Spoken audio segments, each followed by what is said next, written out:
Starro Conquering Mega Eagle. How you doing, folks? Right, this is my sort of a semi-industrial Linisher, aka belt grinder. Alright, it's 3" by, I don't know, 2 meter or something. Right, whatever. I can't remember the size of the belt. It's a big old belt though, you know, and that's part of the reason I got this, because you know, I do a lot more than just make knives, and also, you know, I like making big knives, and it's because I like the big knives, and this machine didn't come with a very substantial table, that I made the sharpening system that I did. Yeah, I did a video on this a while back. Basically, it has a bracket that sits at the bottom of the machine, and there's a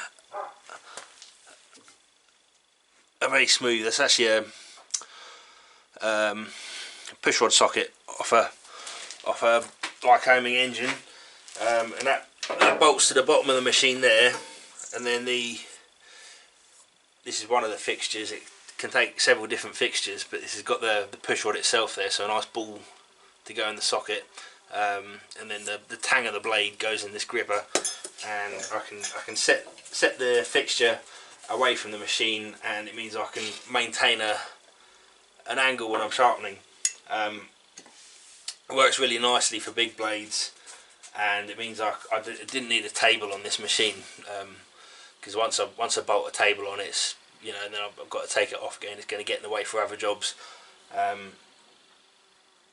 But now, you know, I am offering for sale my lovely prangs in my little Etsy shop. I'll leave a link in the comments section below. These lovely little prangs, you know, you can check my Etsy shop. I'm going to try and add stuff to my Etsy shop, which is one of the reasons I'm doing this, because I want to make some little pucos. I made this knife last year. Personally, I find the proportions really nice. I'm enjoying having a little blade for fine work. So this is, rather than make, you know, a tough bush knife, this is a incredibly fine blade. It's just got a flat grind in it. You can't really use it for anything too heavy, because you'll ding the blade. It is ever such a fine blade, but amazingly sharp, and because it's tool steel, tool steel doesn't have the best. The O1 tool steel doesn't have the, you know, at all good edge retention, but it's so easy to get a very fine edge back on it. You know, it hones up beautifully and really quickly. So you know, a bit like an Opinel. If you add an Opinel, like, you'll understand what I'm on about. You know, it's simple flat grind, and not the hardest of steel, but it doesn't matter because it's so easy to put a razor edge back on it. I can work an edge back onto an Opinel or this just on a bit of wood with no abrasive whatsoever. It just hones it. You can, either way. So that's why I want to put a table on this thing and modify the platen. Someone had the excellent idea of using a ceramic tile underneath the belt. I've just got a bit of steel underneath there, and it gets quite hot at the minute, and I want to bring it out a bit more, and put a table on. So that's what we're going to work on.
So here we have my view of the finished belt grinder mods. It's still got the mill scale on that. What's that? For, like, you know, 10 mil thick lump of iron, steel, whatever. So bloody heavy. I've rinsed about four of those sanding pads already, trying to get it off, and I'm just not touching it. Those marks I did with the flapper disc, and I'm a little bit nervous about taking the flapper disc to the whole thing, because that, you know, that then takes off a little bit too much material, and I'd rather have it flat with mill scale there than having a regular surface, because that's, you know, the whole point of a table, it's got to be flat. I was thinking about making it adjustable, so I could tilt it in both directions, but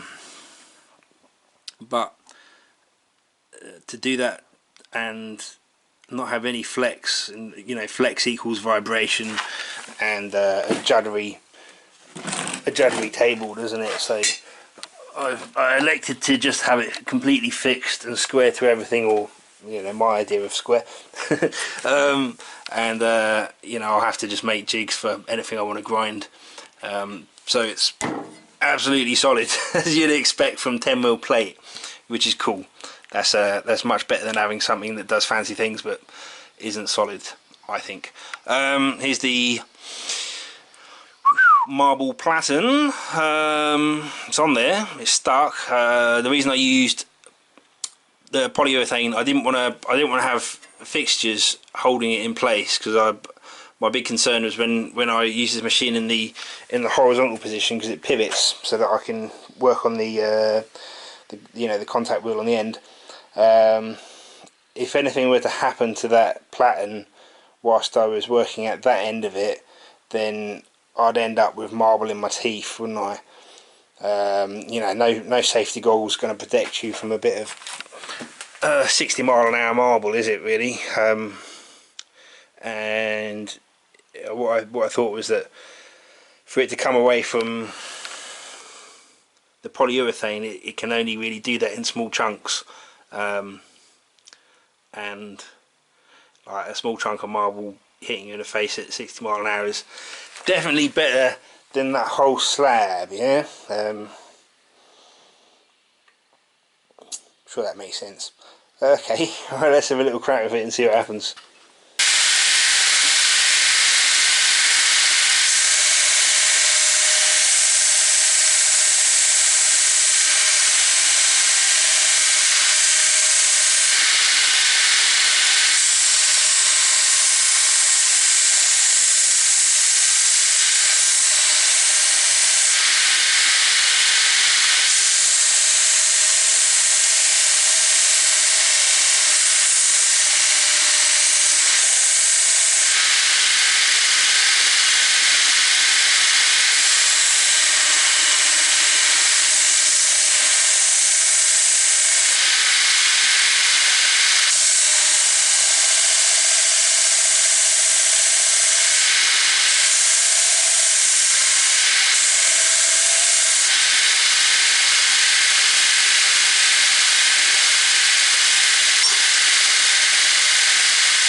Well, I'm happy with my modifications. Obviously time will tell.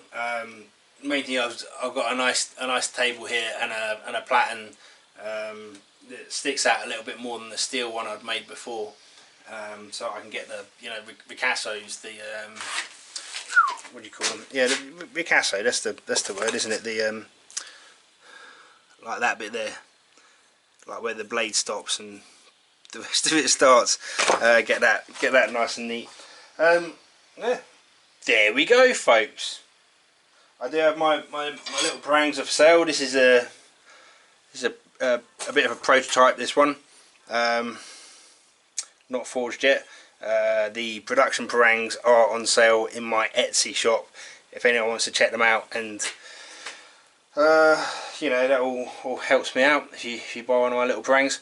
Yeah, and I'm going to be adding new stuff to that shop all the time, which I'm sure you guys will see anyway. So yeah, that's it. I'll leave a link to the shop in the comments below, and I'll pin it. All right, take care, folks. Bye bye.